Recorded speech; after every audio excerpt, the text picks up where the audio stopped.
Welcome to ABC campus. आज हम business law में आई कैप के आटम 2016 के पेपर से एक क्वेश्चन कवर कर रहे हैं जो कि 9 मार्क्स का क्वेश्चन है और ये 4 पार्ट्स में डिवाइडेड है।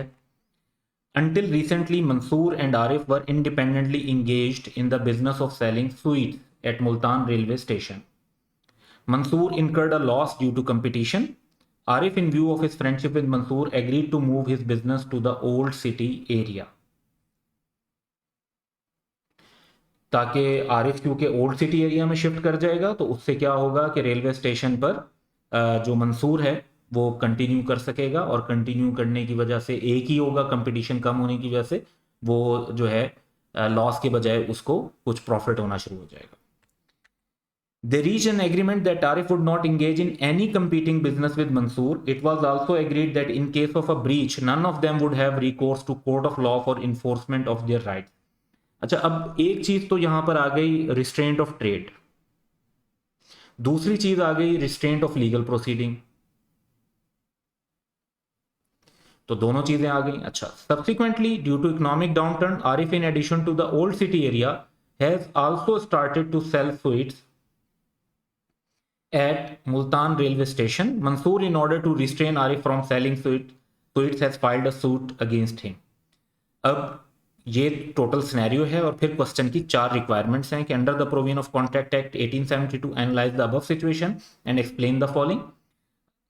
तो whether Arif is justified in starting sweets business at Multan railway station, और अगर हम इसका जनरली आंसर अभी मैं आपको शॉर्ट दूं तो the answer is yes. Reason ये कि agreement in restraint of trade जो हैं वो वाइड होते हैं तो वो कंटिन्यू कर सकते हैं। दूसरा है कि what would be your answer in one above if Mansoor had bought the goodwill of Arif business, फिर एक्सेप्शन अप्लाई हो जाएगी और फिर हमारा आंसर चेंज हो जाएगा, क्योंकि सेल ऑफ गुडविल हो जाए तो फिर रिस्ट्रिक्शन लगाई जा सकती हैं, उसकी कुछ शराइत हैं वो पूरी हो रही होंगी तो फिर रिस्ट्रिक्शन जो है वो हो सकती है। थर्ड पार्ट है कि whether Mansoor is justified in filing a suit in court of law, जबकि उनका तय हुआ था कि कोर्ट ऑफ लॉ में केस नहीं कर सकते, तो वंस अगेन हमारा आंसर है यस, क्योंकि agreement in restraint of legal proceeding जिसमें आप किसी पार्टी के एब्सोल्यूट लीगल राइट्स रिस्ट्रिक्ट कर दें, ऐसा नहीं किया जा सकता, इसलिए वो तो टू दैट एक्सटेंट वाइड होगा और केस हो सकता है। फिर फोर्थ पॉइंट है कि what would be your answer in 3 above if both Arif and Mansoor had agreed to refer their dispute to arbitration and not to the court of law. हाँ, फिर वंस अगेन बात चेंज हो जाएगी, फिर कोर्ट में case करना सही नहीं था, फिर उन्हें पार्टीज को आर्बिट्रेशन में जाना चाहिए था। आर्बिट्रेशन में प्रॉब्लम सॉल्व ना होता फिर कोर्ट में जा सकते थे, आर्बिट्रेशन में जो अमाउंट डिसाइड हुई थी वो एक दूसरी पार्टी ना पे कर रही होती तो फिर उसकी रिकवरी के लिए कोर्ट में जा सकते थे।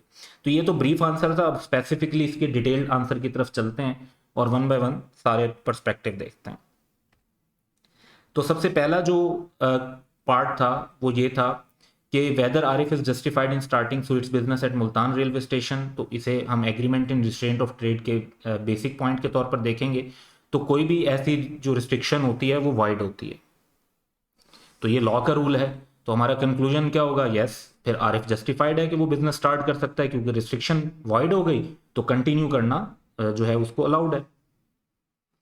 दूसरा क्वेश्चन था कि what would be your answer in one above if Mansoor had bought the goodwill of Arif business, अगर सेल ऑफ गुडविल हुई थी तो फिर क्या होता, फिर एक्सेप्शन अप्लाई हो जाती।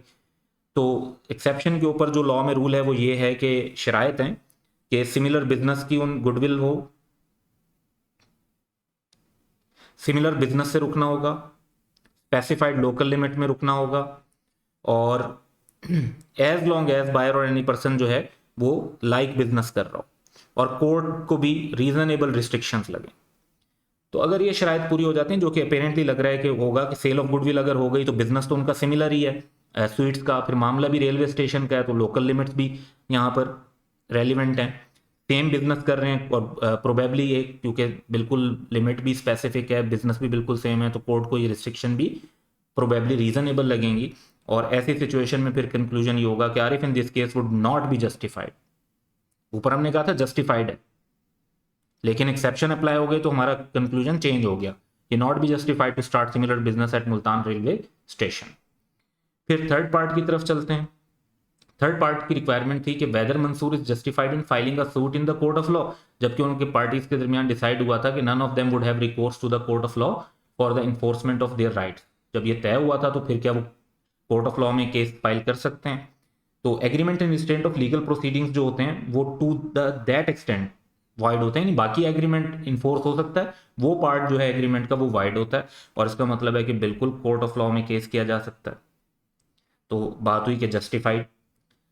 फिर फोर्थ पार्ट जो है वो इसकी एक्सेप्शन है कि what would be your answer in 3 above if both Arif and Mansoor had agreed to refer their dispute to arbitration and not to the court of law. यानी उन्होंने ये तय किया था भी आर्बिट्रेशन में जाएंगे, सालिस मुकर्रर करेंगे, थर्ड पार्टी मुकर्रर करेंगे, वो हमारे दरमियान फैसला करवा देगी, अदालतों के चक्कर दोनों नहीं लगाएंगे। अगर ये एग्रीमेंट हुआ था तो एक्सेप्शन अप्लाई हो जाती है। फिर एक्सेप्शन जब अप्लाई होती है तो वो क्या है कि पार्टीज जो हैं वो अपना कोई भी फ्यूचर डिस्प्यूट विच में राइज बिटवीन देम वो आर्बिट्रेशन को रेफर कर सकते हैं और फिर वो वाइड नहीं होगा। लेकिन पार्टीज जो हैं वो फिर भी कोर्ट ऑफ लॉ से एब्सोल्युटली रिस्ट्रेन नहीं हो सकती। अगर आर्बिट्रेशन से मामला हल नहीं हो रहा तो फिर जाहिर बात है कोर्ट ऑफ लॉ में जाया जा सकता है। तो पार्टीज जो है वो अपना मामला आर्बिट्रेशन से रिजॉल्व करेंगी, कोर्ट ऑफ लॉ में फिर नहीं जाना चाहिए। हाउएवर अ पार्टी में seek remedy from court for recovery of amount awarded through arbitration. तो यानी दोनों दो डिफरेंट सिचुएशन थी, दोनों में पहले बेसिक रूल हम अप्लाई कर रहे थे और फिर हम अप्लाई कर रहे थे उसकी जो एक्सेप्शन थी। तो ये 9 मार्क्स हैं इन टोटल 4 पार्ट्स के। तो एक अच्छा क्वेश्चन है कॉन्सेप्ट को अंडरस्टैंड करने के लिए। And that's all for today. Have a good day.